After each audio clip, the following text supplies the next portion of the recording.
asked ChatGPT what people want to know about prison, and the first thing it said was that people want to know what daily life is like in prison. So I'm going to give you a rundown, like what happens in prison all day long. And keep in mind, I haven't been to your prison, so I don't know how your prison works, but I know how my prison was, and that's the one I'm going to talk about. Lights are off until 6 a.m. Technically, you could still sleep until 6 a.m. So when the lights come on at 6, you gotta do a few things. You gotta get to breakfast, take a shower, clean your cube, take your laundry down, and be back by 7:30 for count. Count time, you have to have your entire uniform on. It has to be tucked in, shoes on. You have to be looking presentable. Now, once that count cleared, and it could take hours to clear, but once it cleared, then you could go to work. If you want to know what some of the prison jobs are, I'd be happy to share them with you. So at 10:55, there's an announcement. You got 5 minutes to get to count. There's another count at 11 o'clock, and you have to be there. Like, if you're not there, then you could be in so much trouble. You cannot be even like 5 seconds late. You have to be there. Once that count clears, they start calling buildings to the cafeteria. When it's your building's turn, you go line up and you eat. At 12:30, you guessed it, another count. All right, let's speed this up.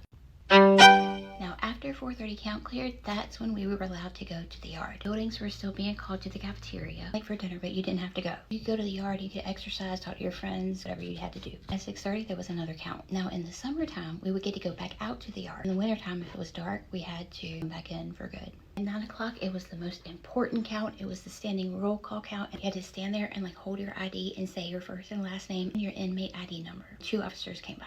And as soon as that count cleared, you could go to bed. Lights went off at 10. Okay, so was ChatGPT right? Was that interesting? Was that engaging content?